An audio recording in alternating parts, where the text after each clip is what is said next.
Okay, now recording started. ठीक है, तो अल्टीमेटली ये है कि इफ़ेक्ट्स ऑफ फाइब्रॉइड, जहाँ तक इफ़ेक्ट्स ऑफ फाइब्रॉइड की बात है तो आई हैव टोल्ड यू बिफोर कि इसकी प्रेगनेंसी में अगर हम देखें तो मिसकैरेज का रिस्क है, प्रेशर इफ़ेक्ट्स हैं और मैल प्रेजेंटेशन है, because if the placenta if the fibroid is low lying तो दैट इज़ वाई वहाँ पे नॉर्मल हेड को इंगेज नहीं होने देगा and ultimately it will result up in malpresentation. ठीक है, इसके अलावा ये कि मज़ीद जो लेबर में रिस्क हो सकता है, प्री टर्म लेबर हो सकता है इसकी वजह से, और यूट्राइन इनर्शिया हो सकता है, malpresentation as I have told you, postpartum haemorrhage हो सकता है, और इसके अलावा dystocia that is difficult delivery of the shoulders. Puerperium में क्या हो सकता है, इसकी इन्वोल्यूशन होना स्टार्ट हो सकती है, बिकॉज यू नो कि परपीरियम में एकदम से हार्मोनल विदड्रॉल हो रहा है। तो because of that withdrawal what will happen कि there can be involution of the fibroid. इसके अलावा पोस्टमार्टम हेमरेज भी हो सकता है बिकॉज ऑफ दिस फाइब्रॉइड। और मज़ीद ये कि इसमें परपेरल सेप्सिस हो सकती है और इन्वर्जन भी हो सकती है। So as I have told you कि फाइब्रॉइड्स में इस्ट्रोजन रिसेप्टर्स ज़्यादा होते हैं, दैट इज़ वाई प्रेगनेंसी में they grow in size, they may grow in size. इसके अलावा जो हमारे पास फर्टिलिटी बेयरिंग एज ग्रुप में पेशेंट्स हैं, as they are expose to estrogen, so ultimately they show increased size of the fibroid. So in this way, before the age of puberty they are not diagnosed. ठीक है, so what are the locations of fibroid? Urine body में हो सकते हैं, cervix में भी हो सकते हैं, ब्रॉड लिगामेंट पे, या फिर इसके अलावा पेल्विक ऑर्गन्स में भी अटैच हो सकते हैं। ये डायग्राम जो है as I have discussed with you in detail.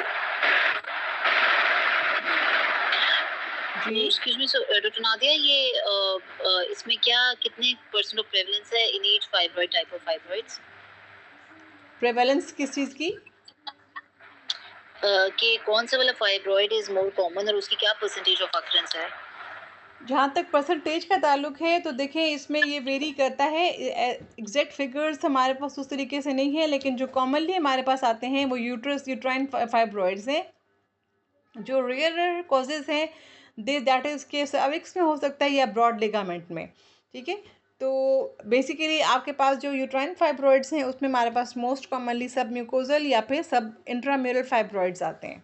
तो इसकी एग्जैक्ट जो परसेंटेज है that is not mentioned in the text, इसको मज़ीद भी I confirm and send you. ठीक है, then coming the location of the fibroids as I have told you before के देखें अगर आप ये जो मायोमीट्रियम के अंदर पड़े हैं these are the intramural fibroids. जो पेडंकुलेटेड है पेडिकल के साथ है दैट इज़ पेडंकुलेटेड फाइब्रॉइड, और इसके अलावा जो सिरोजा के नीचे है दैट इज सबसिरोजल फाइब्रॉइड। ठीक है, सो डिफरेंशियल डायग्नोसिस क्या हो सकता है? जाहिर है आपका जो सराउंडिंग स्ट्रक्चर्स हैं वहाँ पे आप उसके साथ कंफ्यूज कर सकते हैं। So it can be an ovarian mass which you are suspecting that it is a fibroid. So that is why I'll tell you in detail about the ways how to distinguish the fibroid from the ovarian mass. तो इसमें basically क्या होता है कि जो fibroid है वो uterus में से राइज कर है, दैट इज़ वाई जब आप पेशेंट का lower limit of the math उसमें देखते हैं तो फाइब्रॉइड में लोअर लिमिट आपको रीच नहीं होती, बिकॉज वो इन कॉन्टिन्यूटी विद द यूट्रस है, that is Y lower limit of the math is not palpable in case of the fibroid. लेकिन अगर वो ओवेरियन मैथ है तो definitely you can easily feel the lower limit because it is inseparable from the uterus. तो ultimately you will say कि this mass is felt separable from the uterus, so it's most likely an ovarian mass. But as far as the fibroid is concerned, you will say this is not separable from the uterus, so likely arising from the uterus. So ये इस तरह से हम उसको assess करते हैं। तो differential diagnosis में ovarian mass can be there, pelvic mass can be there, or some renal or GI mass can be there. Pathology क्या है? As I have told you कि इसमें एस्ट्रोजन डिपेंडेंट है, इसका वेल कैप्सुलेटेड है, इसमें इसकी जो बेसिकली स्मूथ मसल फाइबर्स हैं इनसाइड वर्ल्ड पैटर्न है, और ये बेसिकली फाइब्रॉइड जो है वो not adherent to the underlying structures, mobile from side to side, and इसमें सारे फीचर्स बिनाइन के होते हैं, प्रेशर इफेक्ट्स और तमाम फीचर्स आते हैं इसके। ठीक है, तो इसके इसके अलावा अगर हम इसी डायग्नोसिस को देख लें तो ये आप हिस्ट्री एंड एग्जामिनेशन की बेस पे असेस करते हैं कि यंग एज ग्रुप है, फर्टिलिटी बेयरिंग एज ग्रुप है, या प्रेगनेंसी है, और पेशेंट आपके पास आई है कोई भी या तो उसको प्रीटर्म लेबर या मिस या अर्ली कंसेप्शन फेलियर, तो आप उसको जब स्कैन हिस्ट्री से आप फर्दर स्कैन पे जाते हैं तो you might locate a mass जो कि वर्ल्ड पैटर्न में होगा, वेल लोकलाइज्ड होगा, इनकैप्सुलेटेड होगा, यूट्राइन बॉडी में आपको विजुअलाइज होगा। मज़ीद आप इसको सीटी स्कैन या एमआरआई पे लोकेट कर लेते हैं। और excuse me doctor Nadia, I have a question here, diagnostic investigation इसकी कौन सी है जो फाइब्रॉइड की? डायग्नोस्टिक है बेसिकली हम ये तमाम ये इन्वेस्टिगेशन डायग्नोसिस के लिए ही कर रहे हैं, चाहे वो अल्ट्रासाउंड है, चाहे वो सीटी एमआरआई है, बट हम सीटी एमआरआई तो यूज़ करते, मोडालिटी है बेसिकली फॉर मेलिग्नेंट लीजन। लेकिन हम यहाँ पे जिक्र ज़रूर करते हैं बिकॉज यहाँ पे इंसिडेंटली भी समटाइम्स डायग्नोज हो जाता है कि पेशेंट का आपने वैसे पेल्विक सीटी कराया तो उसमें आपको फाइब्रॉइड भी नज़र आ गया है ना, तो डायग्नोज हो गया उसके ऊपर ये। तो वैसे इसमें आप टीवीएस नहीं है इसकी डायग्नोसिस में? देखिए, अगर फाइब्रॉइड बड़ा है, like for example it's more than 10 centimetres, ये 20 तक चला गया है, 40 तक चला गया है, तो टीवीएस का तो उस तरीके से नहीं आपके पास आएगा ना। जो टीवीएस है प्राइमरीली वो आपको एडेनेक्सल पैथोलॉजी को देखने के लिए होता है। अगर लार्ज फाइब्रॉइड है तो yes you can see on a pelvic scan, ठीक है। ओके। अब देखें, अगर आप बिफर्स ये पिक्चर देखती हैं ऑन द अल्ट्रासोनोग्राफी, तो यहाँ देखें आप, ये अगर आपको यूट्रस नज़र आएगा तो इसके ऊपर यहाँ पे ये वर्ल्ड अपेरेंट्स में आपको fibroid, although it's not much clear, लेकिन यहाँ पे फाइब्रॉइड एक लोकलाइज सराउंडेड से अपेरेंट्स में आपको फाइब्रॉइड उन्होंने लोकेट करके दिखाया हुआ है, ठीक है, डायग्राम में। तो देन अगर एमआरआई पे देख लें तो एमआरआई पे थोड़ा ज़्यादा क्लियर हो गया, ये एक इंसिडेंटल फाइंडिंग भी हो सकती है, प्लस ये कि बिनाइन मेलिग्नेंट डिफरेंशिएशन के लिए भी कुछ इन्वेस्टिगेशंस हम करा लेते हैं। तो ये अगर हम दरमियान में यूट्रस को देखते हैं तो यूट्रस के साथ ये जो राउंडेड से वर्ल्ड पेरेंट्स में मैसेज नज़र आ रहे हैं आपको, जहाँ पे एरोस लगे हुए हैं, दीज आर द फाइब्रॉइड्स, ठीक है। और इसके अलावा यहाँ पे अगर आप फॉर एग्जांपल एमआरआई पे देख रही हैं तो एमआरआई पे अगेन यहाँ पे आपको ये जो दरमियान में वाइटिश सी लेयर नज़र आ रही है आपको, इसकी बात मैं करूँ अगर, ये वाली लेयर, ठीक है, क्लियर है, ये वाली, ये एंडोमेट्रियम है और ये बाकी सारा जो है बेसिकली इट इज़ फाइब्रॉइड, ठीक है। और ये काफ़ी बल्कि यूट्रस है। Now, what are the management options? They depend upon age of the patient, parity, size, number, location, and the previous history of the treatment. ठीक है।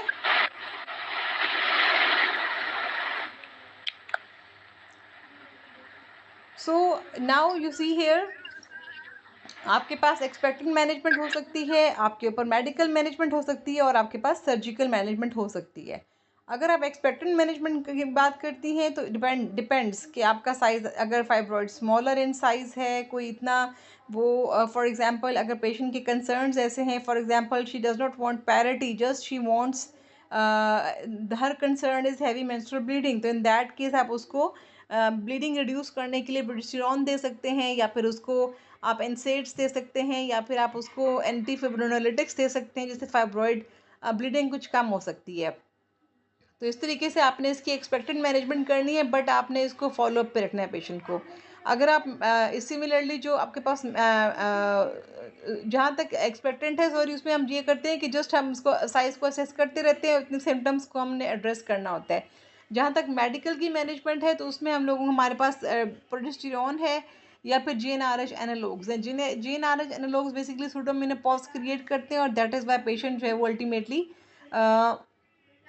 इस तरीके से रिग्रेस करता है फाइब्रॉइड का साइज़ उसमें। लेकिन जीएनआरएच एनालॉग्स के साथ चूँकि सूडोमेनोपॉज क्रिएट होता है तो उसकी वजह से आपको एड बैक थेरेपी यानी कि कैल्शियम रिप्लेसमेंट देना होता है पेशेंट को। सर्जिकल में डिपेंड करता है कि अगर उसने फर्टिलिटी बेरिंग एज ग्रुप है और उसकी ट्यूबल ब्लॉकेज हो रही है या कैविटी डिस्टॉर्ट हो रही है, तो इन दैट केस आप उसका मायोमेक्टमी कर देंगे, लेकिन रिस्क ऑफ हिस्टेरेक्टमी आप उसको बताएंगे। और अगर एज कंप्लीट है, फैमिली कंप्लीट है, कोई फर्टिलिटी कंसर्न्स नहीं है, तो उसमें हिस्टेरेक्टमी चले जाएंगे आप। रेडियोलॉजिकल एम्बोलाइजेशन का आई टोल्ड यू बिफोर कि पॉलीविनाइल पार्टिकल्स थे जो कि फीमोरल वेन के थ्रू वो इंजेक्ट करते हैं और अल्टीमेटली ये जाके फीमोरल वेसल के थ्रू ये अल्टीमेटली यूट्राइन फीमोरल आर्टरी से ये यूट्राइन आर्टरी, और वहाँ से अल्टीमेटली इसकी ऑक्लूजन कॉज करते हैं, जिसकी वजह से फाइब्रॉइड की ब्लड सप्लाई ख़त्म हो जाती है और अल्टीमेटली वो नेक्रोज होकर स्लफ ऑफ होना शुरू हो जाता है। तो उसमें हम रेडियोलॉजिकल एम्बोलाइजेशन हम इसमें कर सकते हैं, ठीक है। और इसके अलावा सर्जिकल हमारे पास हमने अगर उसकी मायोमेक्टमी करनी है तो एब्डोमिनल भी हो सकती है, लेप्रोस्कोपिक भी हो सकती है, विजाइनल भी हो सकती है और स्टेरोस्कोपिक भी हो सकती है। जहाँ तक स्टेरोस्कोपिक का ताल्लुक है तो वो आपने विजाइनल में अगर फाइब्रॉइड स्मॉलर इन साइज़ है और इस तरीके से है कि आप देखें अगर ये आपके पास वजाइना है और यहाँ पे स्मॉलर इन साइज़ फाइब्रॉइड है, ये मेरी एरो नज़र आ रही है आपको राउंडेड सी मैं उसको मैं आ रही हूँ। जी। ओके ये एरिया है, यहाँ पे अगर तकरीबन 3 सेंटीमीटर्स का फाइब्रॉइड आ जाएगा तो यहाँ पे से आप स्टेरोस्कोपिकली निकाल सकते हैं। नाउ अगर फाइब्रॉइड आपका फॉर एग्जांपल यहाँ म्यूरम इंट्राम्यूरल है और कम्प्लीटली इंट्राम्यूरल है तो आपने इसको मायोमेक्टमी के थ्रू निकालना है, और अगर फैमिली कंप्लीट है तो आप उसकी हिस्टेरेक्टमी कर सकते हैं। रिकरेंट सब मैंने बताया था आपको कि ये ऑलमोस्ट 40% केसेस में रेकर कर जाता है। Only in 1% of the cases you must know कि मेलिग्नेंट ट्रांसफॉर्मेशन का रिस्क है only in 1% of the cases, ठीक है। और इसके अलावा जो हमारे पास न्यूअर थेरेपी ये है क्या है कि ये भी रिलॉक्सिफिन भी सिलेक्टिव प्रोजेस्टेरोन रिसेप्टर मॉड्यूलेटर है। एक्चुअली ये रिलॉक्सिफिन हमारे पास एस्ट्रोजन रिसेप्टर मॉड्यूलेटर्स भी आते हैं और प्रोजेस्टेरॉन भी आते हैं। जो एस्ट्रोजन रिसेप्टर मॉड्यूलेटर है वो इस तरीके से कि वहाँ पे एस्ट्रोजन एक्ट नहीं करती और अल्टीमेटली उसका इफेक्ट नहीं आता, तो इस तरीके से उसमें उसका साइज़ कम हो जाता है। और इसके अलावा हमारे पास न्यूअर थेरेपी में मीफीप्रोस्टोन का नाम सुना होगा आपने, जो कि हम मिसकैरेज में यूज़ कर रहे होते हैं। तो ये भी बेसिकली फाइब्रॉयड के साइज़ को रिड्यूस करती है। तो this was all about the fibroid. तो इज़ इट क्लियर? जी। Good. Okay, I share you the this PPT as well as the video जितना भी recording हुई है, ठीक है? So is it enough or you want to study adenomyosis and endometriosis as well?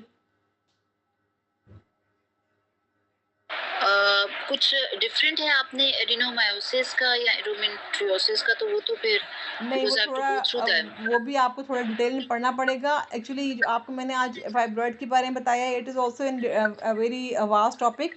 इसको आप in detail से देख लें सारा, ठीक है? इसकी जो फीचर्स हैं, इसकी तो जो डॉक्टर नादिया, इसको पढ़ना कहाँ से? फाइब्रॉइड्स को ईबीएम से पढ़ लूँ? फाइब्रॉइड्स का जो मैंने लेक्चर आपको शेयर कर रही हूँ, मैंने सारा इसको एलेबोरेट किया, ठीक है। आप इसमें से भी स्टडी कर लें, प्लस आप मेन बुक आप एक ही रखेंगी ना, कौन सी बुक रख रही हैं आप मेन? मैं ईबीएम रख रही हूँ मेन। ईबीएम रख लें, फिर आप उसमें फाइब्रॉइड्स को थोड़ा सा फाइब्रॉइड्स की फिगो स्टेजिंग फिगो टाइप्स लिखी हुई हैं ड्यू हर्ट्स में, वो आपने लेके उसमें ईबीएम में ऐड करनी है, ठीक है। ठीक है, ड्यूहर्ट्ज़ और ईबीएम दोनों को? यस, आपने उसमें से ऐड करके वो उसमें चाहे आप पेपर्स ले लें और उसको वहाँ पे पेस्ट कर दें, चाहे आप उसको ऐड कर दें वहाँ पे, ठीक है। ओके। फिर इंशाल्लाह ट्यूसडे को हमारा कल शेड्यूल्ड है एडिनोमायोसिस एंड एंडोमेट्रियोसिस, ठीक है। तो उस पे फिर इंशाल्लाह हम वी विल डिस्कस, ठीक है। चलें, ओके। ओके, क्लियर है? कोई क्वेरी तो नहीं है कोई? नहीं, मैं बस अब गो थ्रू करूँगी। In case any query I will just message you. Sure है, ओके, अल्लाह हाफिज़। अल्लाह हाफ़िज़।